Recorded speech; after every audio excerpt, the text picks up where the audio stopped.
My name is Andrew Malia. I'm a member of the EU Crimario project team. I'd like to first of all welcome you and thank you for attending this webinar. And first, I'd like to start with a few administrative issues. If you want to have your camera on and off, that's up to you. You can choose which is more convenient or preferable for you. We would like to ask you to keep your microphone off at all times unless you are going to speak, to avoid interference with the quality of the sound.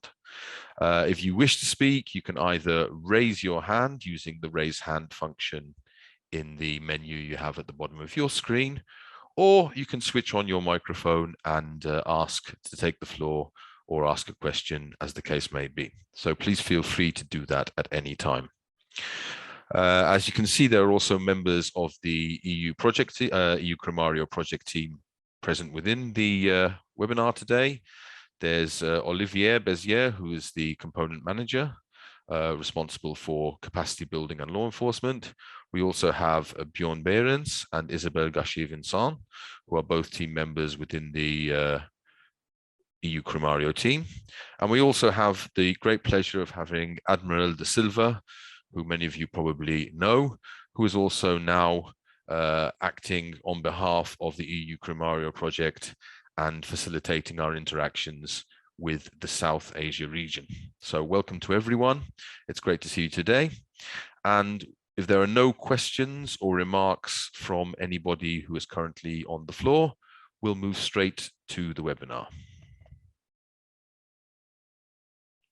Great, so I'm going to share my screen.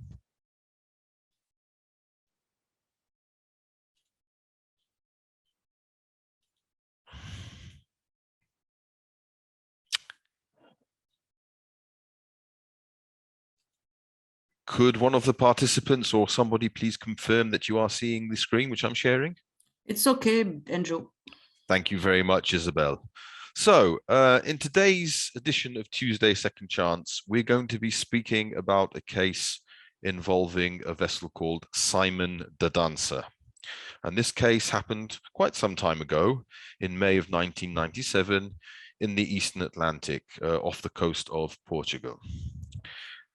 The reason we're looking at this particular case is after examining the facts of the operation, where this vessel, the Simon de Danser, was suspected of transporting narcotics, we're going to look at the key events during this instance and the decisions taken by the various parties that affected the outcome of this particular incident.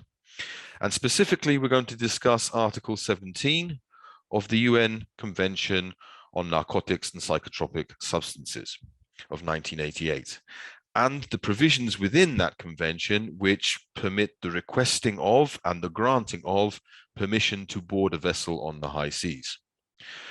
And most importantly, we're going to focus on how better information exchange and clearer information exchange in this case could have contributed to a different outcome and potentially a better outcome, as you'll see from the facts of the case as we proceed through it.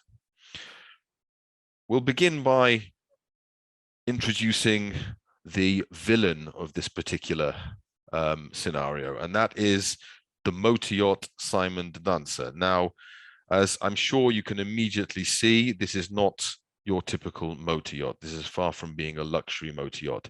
The Simon de Danser was actually a converted fishing vessel. She had started life fishing in the North Sea and Atlantic and had subsequently been purchased by British owners and converted into what was called a motor yacht, not a particularly luxurious motor yacht, however, a reasonably capable vessel at almost 300 tons.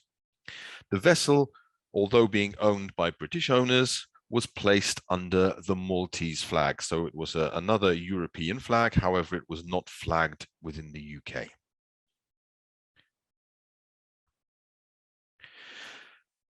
The involvement of authorities with this particular vessel began when Her Majesty's Customs Department in the United Kingdom received information from a confidential informant that the Simon de Danser, as I've said, registered in Malta, was going to be used for the smuggling of narcotics. And in this specific case, it appeared that she was going to be used to smuggle cannabis resin, which is a relatively low value, large volume narcotic from Morocco to the United Kingdom. A lot of cannabis resin is smuggled by sea because, as I pointed out, unlike other narcotics such as heroin or cocaine, the volumes versus the value of cannabis resin are relatively large, and therefore you need a transport means that can take larger volumes of the particular substance.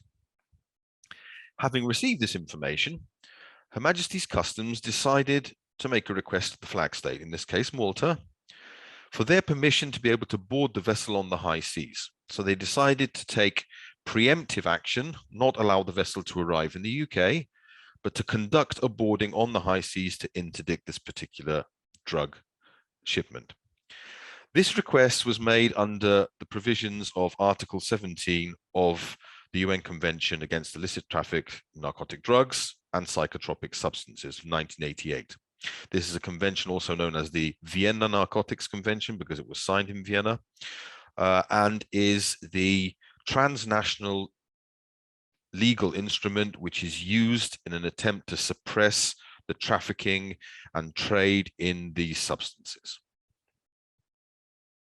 I won't go into too much detail about exactly what the convention says, that is on the screen, but basically the convention provides a cooperation framework between those states who have signed on to it to allow one state to request another to board a vessel which is under their flag. So first of all, clearly that request begins by confirming that the vessel is actually registered in that flag state, because it's possible that the vessel is either attempting to fly a false flag or is no longer registered in that state. And once it has been confirmed, then to request the flag state for permission to board the vessel. As you can see from sub-article 4, there are degrees of permission which may be granted. It may be just permission to board the vessel and conduct an inspection of the papers, for instance. It may be permission to board and subsequently search the vessel, or it could potentially be permission to search that vessel and, on identifying any illicit substances or substances which are contrary to national regulations, then take appropriate action against the persons on board and obviously the vessel itself.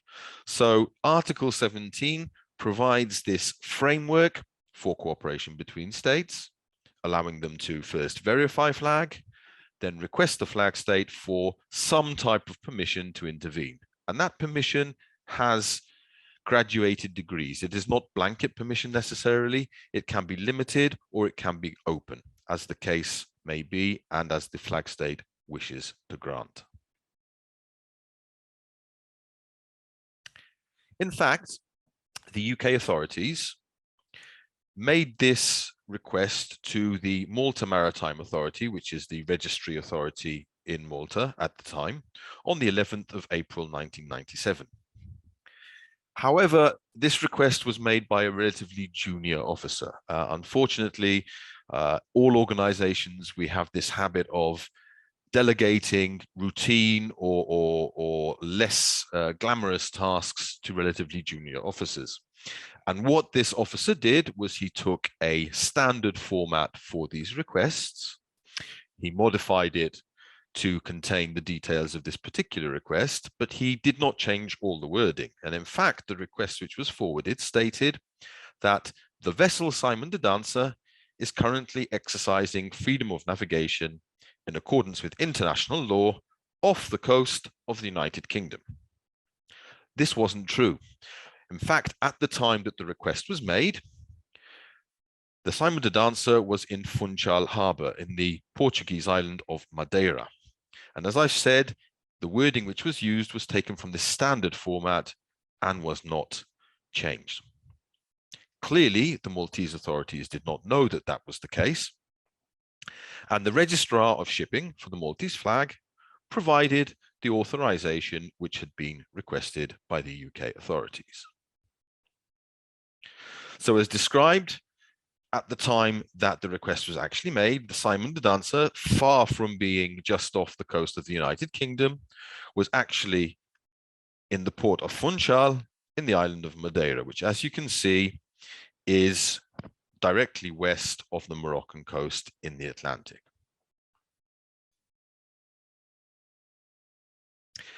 By 25th April, the suspect vessel had actually left Madeira and was underway on the high seas. Her Majesty's Customs Department again contacted the Maltese authorities, and they said, look, there's been a delay in executing this operation, and we made our original request on the 11th of April. You gave us authorization for that request. Is that authorization still valid? Because we've obviously had an operational delay.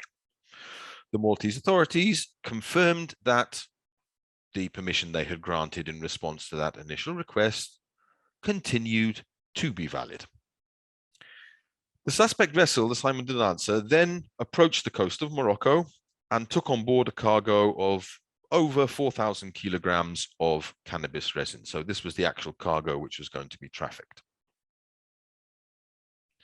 So as described, what actually happened was, after leaving Madeira, the Simon de Danser proceeded towards the Moroccan coast, and after embarking the 4,000+ kilos of cannabis resin on board, either directly from the coastline or using a transfer, it wasn't clear, then began to proceed north, heading towards the United Kingdom, according to the intelligence which Her Majesty's Customs had received. And at this point in time, the United Kingdom then prepared all the assets which were required in order to conduct an interception of this vessel on the high seas and a boarding of this vessel on the high seas, in accordance with the permission which had been granted by the flag state. The vessel was boarded on the 5th of May, and at that time it was about 100 nautical miles west of the Portuguese coast. Now, Her Majesty's Customs did not have the operational resources to be able to conduct this type of high seas boarding. And in fact, what was done instead was they were supported by the Royal Navy and Royal Navy Special Forces in order to conduct this boarding. And the boarding was conducted in extremely hazardous weather conditions. So what happened was, on approaching the vessel, the small boats carrying the boarding team encountered swells of up to 5 to 6 meters, which for a small boat is actually extremely challenging. And the swells were in fact so high that the boarding ladders, which had been taken to be able to get up the side of the vessel, were actually not required. What was required was the coxswains driving the small boats had to time their approach, that they were lifted up to be level with the Simon de Danser, and each time that they were lifted up by a large swell, a number of the boarding team would literally jump from one boat to the other. Supporting this particular operation was a Type 42 destroyer and also a Nimrod maritime patrol aircraft. So you can see that there were significant resources committed by the UK military, both the Royal Navy and the Royal Air Force, in supporting Her Majesty's Customs in this boarding. Once on board, the illicit items were actually located, and the 7 suspects who were found on board were all arrested.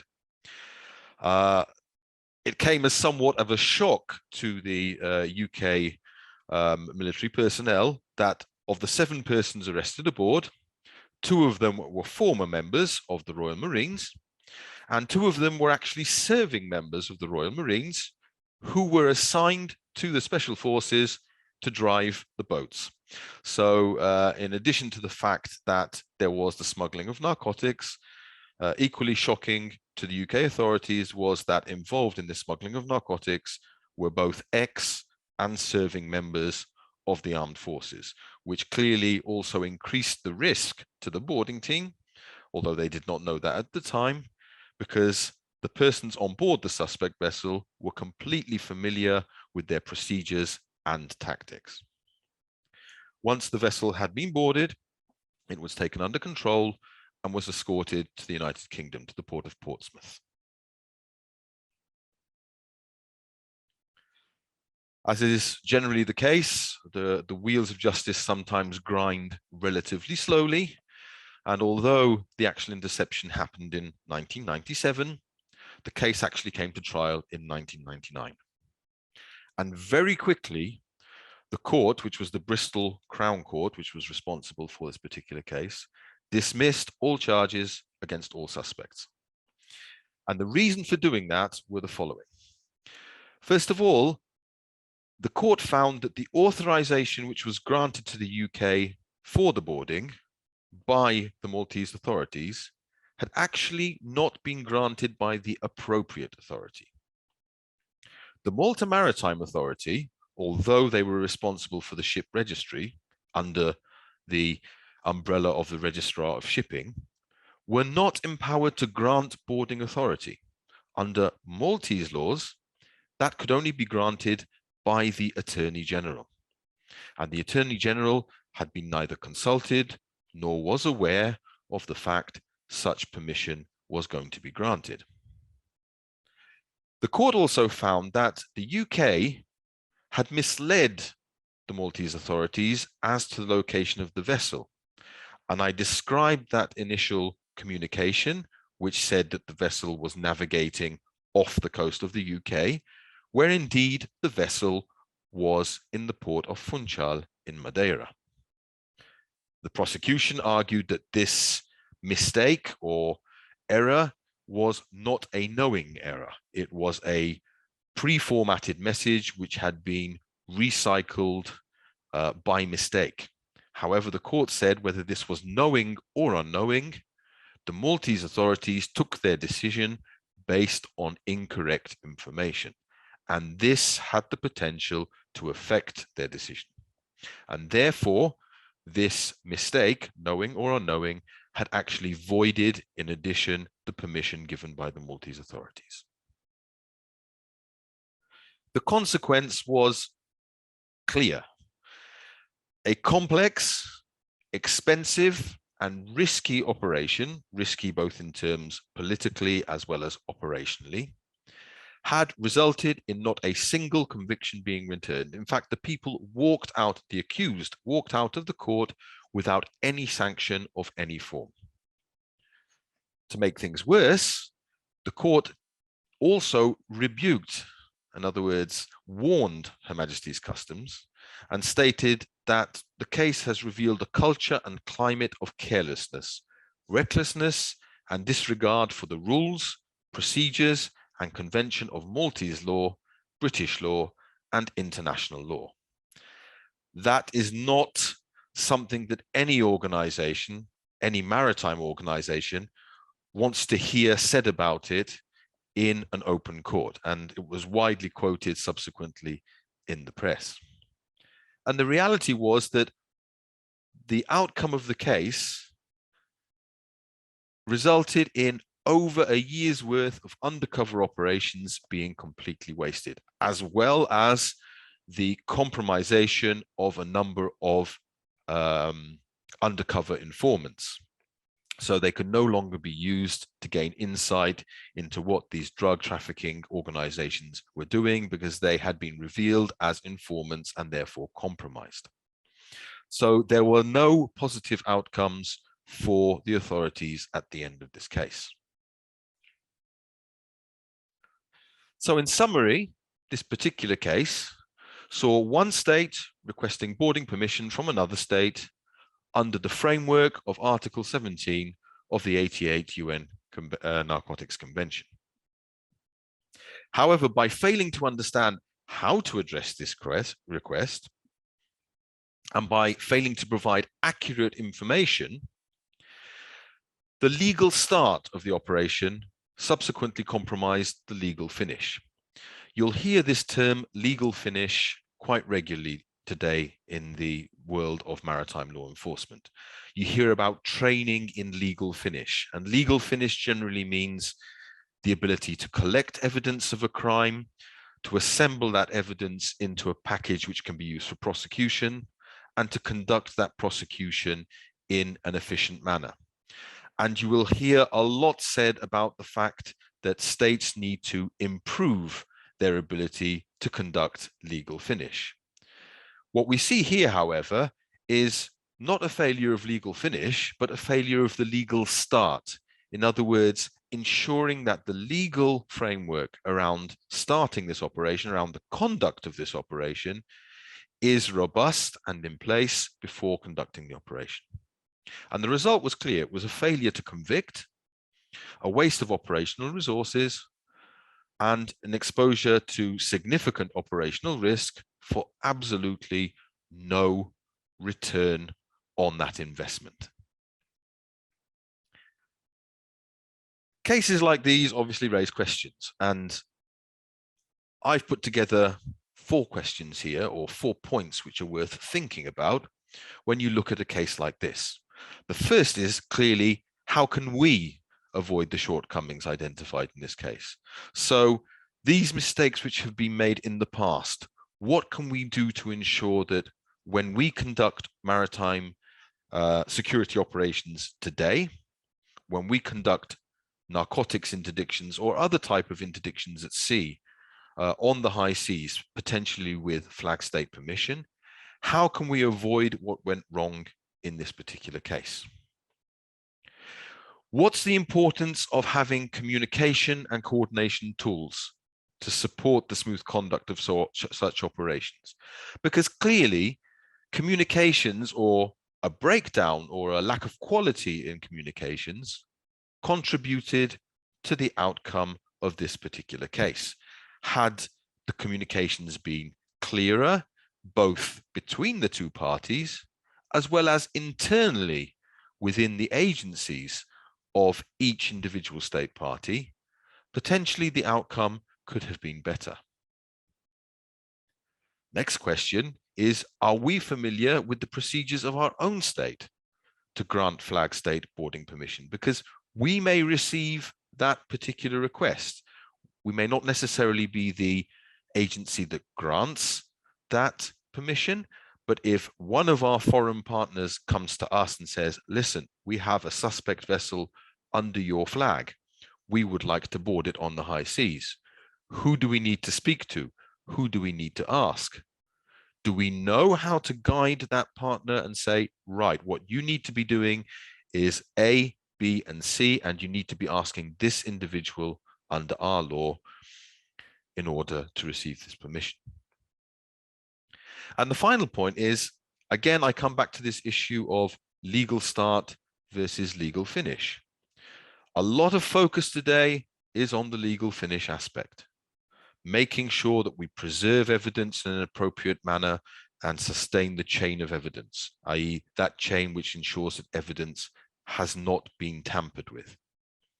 Making sure we know how to collect evidence from electronic devices, using photographs, using interviews, etc., etc. And that is important, clearly. But are we neglecting now the legal start side? And the importance of this is very simple.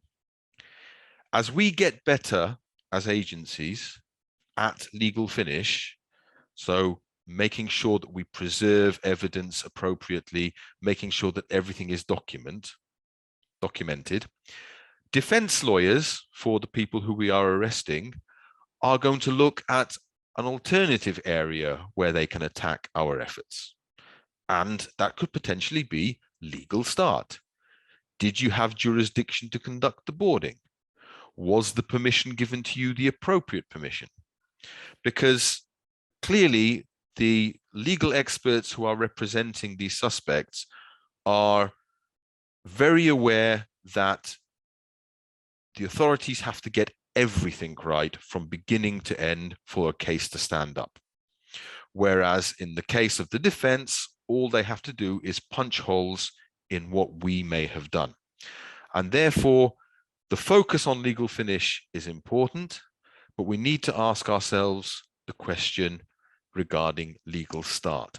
Are we actually beginning the case in an appropriate manner, which will stop any defense lawyer or legal representative from poking holes in the case once it has been concluded?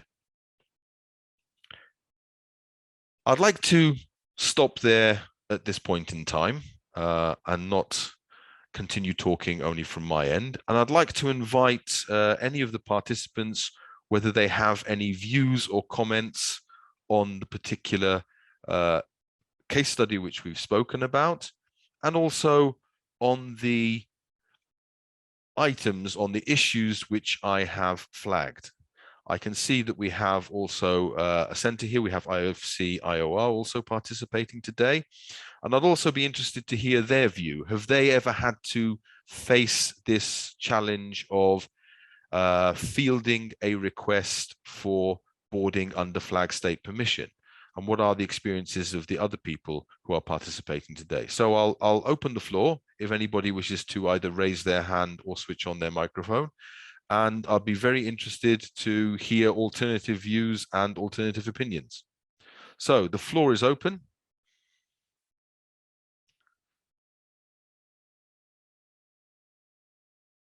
So has anybody here ever received this type of request to board a vessel under their flag on the high seas, or made this request to a third party? And if you have, what were the challenges you found? Was it easy to make this request? Is it a complicated procedure? Where do you find the procedures? Because knowing the legal framework of another state can be extremely difficult. Knowing the legal framework of your own state is already a challenge, but understanding the legal framework of another state can be an equal challenge.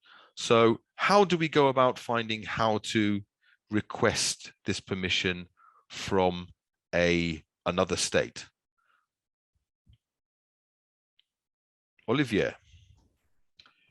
Yes, good morning. Good morning, Andrew. Good morning, all. I have a comment about the way that the Bristol court assessed the wording off the coast of UK or Great Britain. I don't remember. I'm a little bit surprised because for me it was not wrong. It was actually off the coast of UK.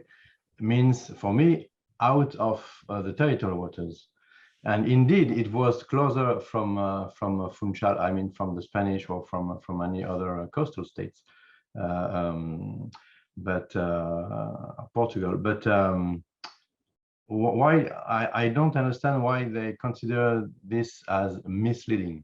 It was not wrong. It was just not accurate. And I think beyond this, I think that sometimes the maybe the maritime culture of the courts have to be not questioned, but have to be assessed, because here for me it was not wrong. It was just not the most accurate. Two very, very good points, Olivier. I'll actually start from the second one, which is this question of maritime culture in courts. Many times we don't get to choose the legal forum where we are going to be prosecuting our cases. And in many states, although not in all, in many states, these criminal cases go to general courts. And we cannot expect judges, magistrates, lawyers, even within these normal or routine criminal courts, to have the same intimate knowledge of the maritime field that we may have.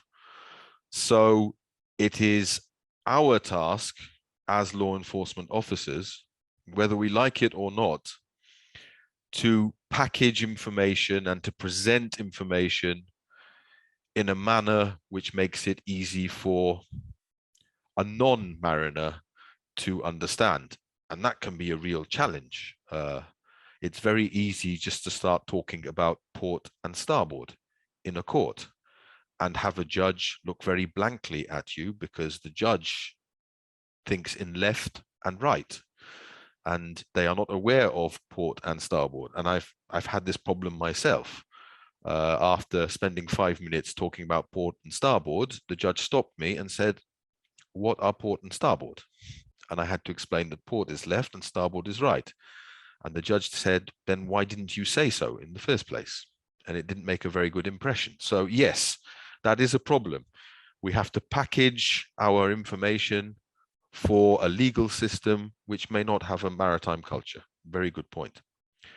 Regarding the particular statement of off the coast of the United Kingdom and why the court thought that this was misleading, the court argued that the decision from the Maltese authorities, even if it was taken by the wrong person, was taken because there was a perception that these drugs were just about to enter the UK, because they were just off the coast of the UK.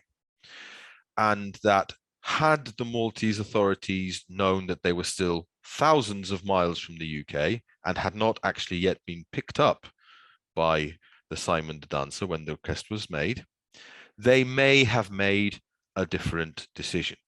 Now, clearly, that's something we can debate here. But at the end of the day, as I pointed out, the weight, the burden of proving a case is on us when we take a suspect to court. So we have to get it absolutely right. All the suspect's lawyers have to do is inject enough doubt for the court to say, well, I don't think this is a safe conviction. I'll take a step back from this and we'll let these people go. So yes, we have a greater burden than the court, and everything has to be more, than the suspects, and everything has to be more precise than the suspects. Prosecution is always more difficult than defense. That's unfortunately a fact of most legal systems. Any other remarks on this issue of conducting boardings on the high seas with flag state permission? I see IFC IOR is here. IFC IOR, if I wish to board a vessel under the Indian flag, can you tell me how I would go about doing this, or at least tell me who I should be asking or where I can find the procedure to do this? Or is this something that you'd have to do on a case-by-case basis?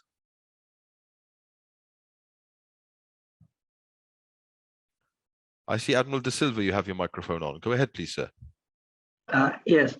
Now, all the maritime operations are basically time-critical operations. The information is very vital to do a very quick maritime interdiction. So, in such situation, in the case of Malta, I think AG, that's according to their constitution, the AG is the one who gives the authority, but the international cooperation is very important to counter drug trafficking in the region. So that had the authority has been delegated to maritime authority, I think the situation could have been different. Am I correct? Sir, that is an excellent point. This issue of time criticality, as you've pointed out, we very rarely have the luxury of time in maritime interdiction operations. And in fact, since this particular case, there has been a delegation of the AG's authority to certain other agencies, depending on what the case involves. And the ability to grant this permission has now been compressed into a time frame which can be as short as 3 to 4 hours. So the lesson was learned from this particular case, but it is still something where you have to take at least a minimum appropriate time, because granting flag state permission to another state is, to a certain extent, letting go of your sovereignty and giving that sovereignty to another state.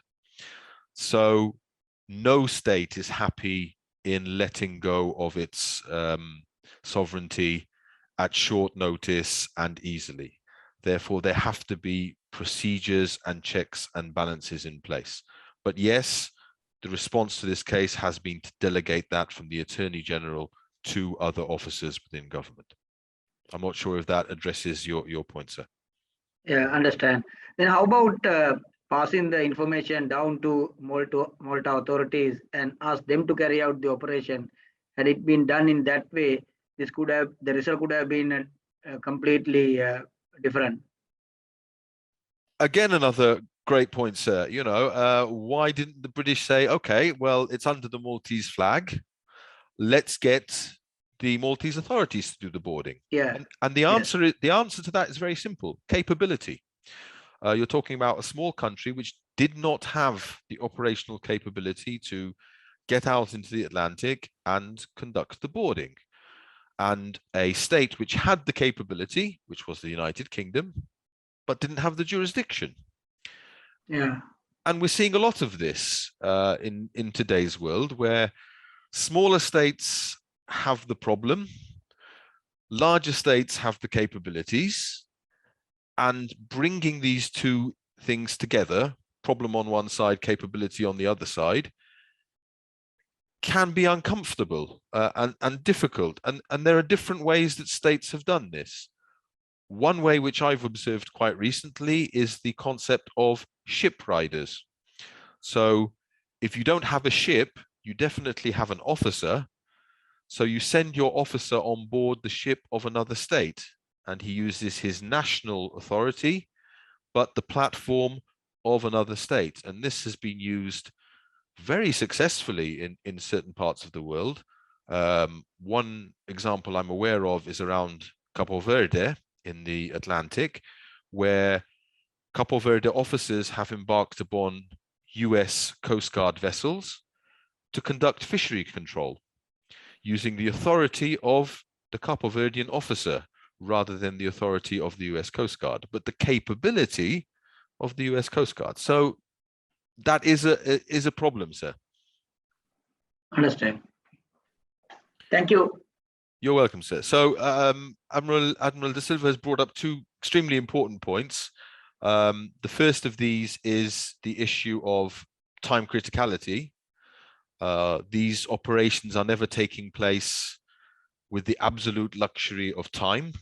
We're always running against the clock. And also the issue of capability. And this is why flag state boardings or boardings with flag state permission happen, because one state has the legal right, but not the capability. The other state has the capability, but not the legal right. So bringing those two together in a workable scenario can sometimes be extremely challenging. Are there any other comments or remarks from the participants at this point in time? How would we communicate this particular request? Is this something which we would do through diplomatic channels? Is this something which we would be comfortable doing at the operational levels, Coast Guard to Coast Guard, Navy to Navy? Or is this something that requires a very formal approach where potentially legal representatives of the state may have to coordinate and communicate in order to get this done? This is something, again, which we have to look at, because passing a diplomatic note from one country to another is generally not a quick process. And as Admiral De Silva pointed out, time is of the essence. So do we have a time to get our Ministry of Foreign Affairs to draft the appropriate note, have it approved by the minister, have it sent to our embassy in the other country, if we have one, and then have our embassy then hand it to the Ministry of Foreign Affairs in that other country before they pass it on to the appropriate authority? As you can imagine, this is a slower process, a process taking days rather than hours. Or do we have a specifically established communications channel between either the Coast Guards, between navies, between ministries, specific ministries in this case, which can accelerate this process? These are things we have to think about, because if we can't get this process done in a timely manner, potentially we will lose control or track of the situation and be unable to conduct the enforcement enforcement operation as we wish to do so. So I'm noticing that Marianne has made a comment within the chat regarding ship riders, and this concept of ship riders is extremely interesting. For those of you who have never heard of it before, basically it is a term which covers the placing of individuals from another country or sometimes from another agency on board assets of a primary agency. As I've already mentioned, there's the example of Cape Verde, where they have placed their fisheries officers or law enforcement officers on United States Coast Guard vessels. But in some cases, ship riders are used within a country. For instance, the US Navy cannot conduct drug interdiction at sea because of US laws. They prevent the military being involved in law enforcement. So what the US Navy do is they bring aboard a detachment from the US Coast Guard, who are a law enforcement agency. And for the period when they are conducting boarding operations, that United States Navy vessel becomes a United States Coast Guard vessel for a short period of time. And that allows them to get around the legal limitations they have and conduct operations which they would not normally be able to conduct, thanks to the fact that they have a particular agency embarked on board. And this can work for states as well. If the United Kingdom had said, well, what we'll do, instead of using flag state permission, we'll take a flag state officer with us. Basically, what would have happened is that Maltese officer would have conducted the boarding on behalf of the Maltese government, but supported by the Royal Navy. But the jurisdiction being used would have been purely Maltese, and therefore no request for jurisdiction would have been required. So this concept of ship riders is extremely interesting. It provides flexibility in situations where circumstances are changing, because you have not asked for a specific type of authority, you now have general authority. And it also has great advantages in improving the cooperation either between agencies or between states. So I'm a very big fan of the ship rider concept. Has anybody here had any sort of experience with ship riders or using embarked officers from another state or agency in order to be able to conduct operations? Olivier. Yes, good morning again. Well, ship riders is a nice improvement. Still, you have to plan this operation. All right, you have to find a ship, you have to find riders, and you have to put riders on a ship. So it requires planning. Unfortunately, when you have a case rising up, you don't have necessarily this in place. Of course, when there is no agreement in place, things have to go through MFA to MFA. I mean, regarding the Article 17, all right? So if there is no bilateral agreement, no regional agreement, it's from MFA to MFA. And as you mentioned, it can take hours, if not days. Now, in the Caribbean, you have the San Jose Agreement, which was signed in 2003, and which is a regional agreement aiming at implementing Article 17 in the region. And as far as France is concerned, France is part of this regional agreement. When the agreement was signed, it was proposed to the Parliament, the French Parliament, to be implemented in the domestic law. And then after this, it expedites the request and answers between coastal ship and flagship to get this answer. And when you are using this kind of agreements, I know there are others, but to be honest, I don't know other agreements. I wonder if there are some in Asia. When this agreement is in place, then you have the answer to your Article 17 request in 1 or 2 hours instead of 10 days, or I mean. And so this kind of regional agreement is I would say the perfect complement of the ship riding agreement, because it can be used anywhere, anytime, without ship riders. So the induced question is, are there some regional agreement like this in Asia?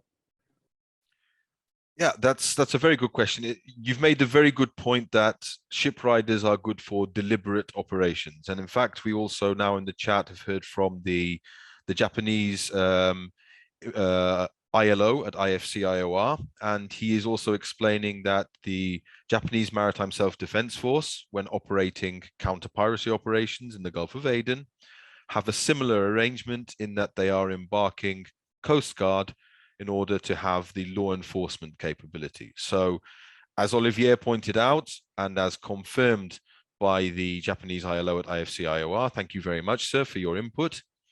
This is an arrangement which, for instance, supports counter-piracy operations in the Gulf of Aden. However, as also pointed out by Olivier, the best arrangement is to have a standing formal arrangement in a particular region.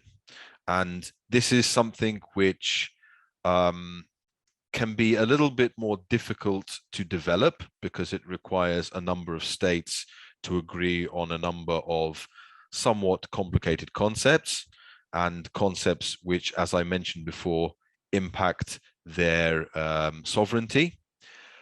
But having these agreements, as Olivier has pointed out, means that the response time is significantly reduced.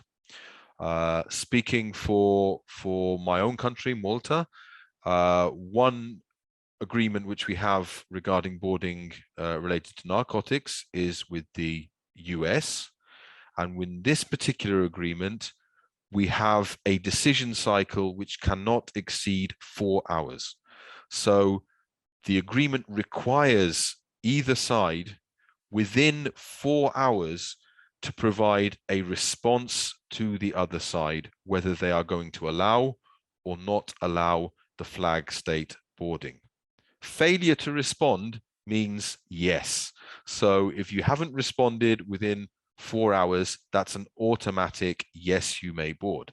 So you can understand that that's an extremely swift way of granting this permission or not granting this permission. And it was also a significant burden because you need to be able to take these decisions 24 hours a day, 365 days a year, including weekends, public holidays, summertime when everybody's at the beach. So making sure you have the ability to take these decisions and that you have the right people available is also a challenge. But as Olivier has pointed out, these pre-established agreements are really the most powerful tool if you can achieve one of them within a particular region, and they provide the ability to respond quickly and respond to cases which have occurred without expectation. Ship riders, and we're seeing a number of comments in the chat about how ship riders are used in various countries. We've heard from Japan. We've also heard here from Belgium, who use their Navy vessels to host police or fisheries inspectors. Ship riders are good for day-to-day work. But when you have a case which suddenly comes up, having that pre-arranged agreement about what to do, when to do it, and how to do it is obviously the best solution. Okay, I'm going to slowly begin wrapping up this discussion unless there are any other comments or remarks from anybody else on the floor at this time. I hear a mic. Sorry, Olivier, please go ahead. Yeah, quick one, Andrew. I wanted to also to highlight that this kind of regional agreement can be signed for multiple purpose. I think it's the additional protocol of Palermo, which is very, which is a copy and paste of the Article 17. I mean, when you are discussing this regional agreement, you can put drug, you can put transnational criminality, you can put a lot of stuff in on the same text. So that's interesting to. Yep, very relevant. These boarding agreements, the case study which we looked at today was related to narcotics, but boardings on the high sea may be required for other criminal activities, trafficking of weapons, smuggling of persons, IUU fishing potentially, so illegal, unreported and unregulated fishing. So they are a very powerful tool. They require very large compromises. As I said, it means that a state is releasing a certain part of its sovereignty. But if we wish to act effectively across a region on the high seas, where flag states have primary jurisdiction, they are the only tool which allows us to conduct these large-scale and wide-ranging law enforcement activities. So these agreements are really key to ensuring that particular regions are able to address transnational issues which are occurring on the high seas, but which are affecting a number of the states, the coastal and littoral states around that particular region. Any other remarks or comments which you'd like to make at this time? Or I'll begin a brief summary of what we've discussed today. Excellent. So today we looked at one particular case during which flag state permission was requested to board a vessel on the high seas. This vessel was suspected of smuggling narcotics, but it could be any crime where the flag state has primary jurisdiction. And we saw that due to poor communications and lack of familiarity with the legal framework, both between partners and within a particular partner, the permission granted was deemed to be invalid by the courts. And despite a successful operational conduct, a successful boarding under difficult circumstances on the high seas, the case failed to achieve legal success because of these particular shortcomings and failures. And this is clearly something that all law enforcement, maritime law enforcement agencies want to and need to avoid, because we don't have the resources to waste on unsuccessful cases. When we risk our personnel, when we use our expensive vessels, aircraft, helicopters, and command centers, we want the outcome to be a successful outcome rather than an outcome which is compromised. We've also discussed the tools which can potentially be used to smooth how these operations are conducted. We've spoken about, first of all, ensuring that the communications between the two parties are clear, and also the importance of making these clear to the legal structures. So this ability to transmit that maritime culture or translate that maritime culture into a language which the courts can understand. Admiral de Silva also pointed out very, very importantly that these operations are time critical, and therefore whatever arrangement we put into place, it has to support the timely conduct of operations. And if it doesn't do that, then it has its drawbacks. We've also looked at the concept of ship riders, that is having a person from another agency or potentially another state come aboard another vessel and bring with them all the legal powers which they enjoy, either as an officer of another agency or as a representative of another state. But as Olivia pointed out, this is a solution which is suitable for sustained efforts rather than for quick ad hoc fast efforts. So ship riders, they have their value, and they are certainly a very good step towards building trust and building cooperation between partners. On the other hand, they have their limitations in that you may not have the ship rider in the right place at the right time. If we want this ability to react all the time, efficiently, and across a wide geographical area, the best solution are these agreements, which are boarding agreements and which establish a mechanism for how, when, and to whom requests for boarding have to be directed, and potentially establish a time frame for responses to those requests in order to allow them to be processed efficiently and quickly, and to ensure that the operational activities are not hampered by legal restrictions. So those are some of the takeaways which I've identified for today's webinar. As usual, we will be summarizing these in a short write-up of the webinar, which we'll be sending out to all participants. And we'll also be making the recording of the webinar available online for anybody who wants to re-listen to any particular part, or perhaps understand better any particular comment which may have been made. I'll give one final opportunity, open the floor to anybody who wants to potentially make a comment or ask a question. And failing that, I would also have one last request for you.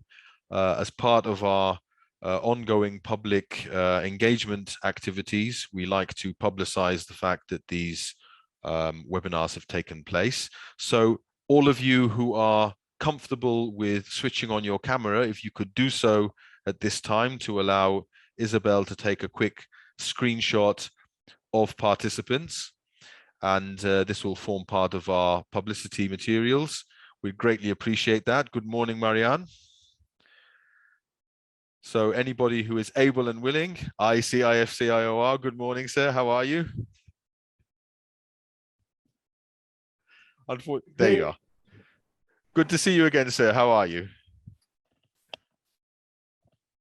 Sir, this is Captain Tachibana. Thank you for your presentation today. It was very informative and very helpful. Thank you for your input, sir. I have, I think, successfully deepened my understanding towards the issue. Thank you very much. Thank you. It's good to see you all. So, Isabel, it's over to you for taking one of your wonderful pictures. Yes, thank you very much. I'm doing the picture now. If you can smile. Olivier has to come back. Yes, Olivier. Another one in case. Thank you very much. And happy to see all the face there.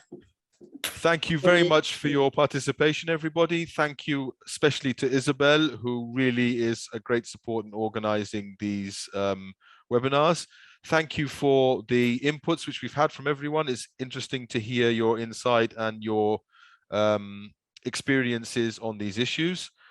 I hope that these type of exchanges, you find them useful in, if nothing else, at least becoming aware of what the problems are. Solutions, they take a longer time always, but the first step to a solution is understanding that there is a problem which needs to be addressed. So I really hope that we are helping you in flagging these issues and highlighting where we really need to concentrate our efforts. So thanks again to everybody for participating. Really appreciated. We'll be putting, as I said, online, Isabel will be sending you the summary and a link to the recording, so you can hear it again if you're interested. And we'll be sending you, obviously, the invitation to the next edition of Tuesday Second Chance for South Asia as soon as this is planned. So we look forward to seeing you again and engaging with another interesting case study. So again, thanks to everybody. Wish you a wonderful remainder of the day for those of us who are a bit further forward in the day, or the remainder of the morning for those of us who are on a slightly earlier time zone. And also wish you a safe and pleasant continuation of your duties. Thank you very much, and we look forward to seeing you again for Tuesday's Second Chance.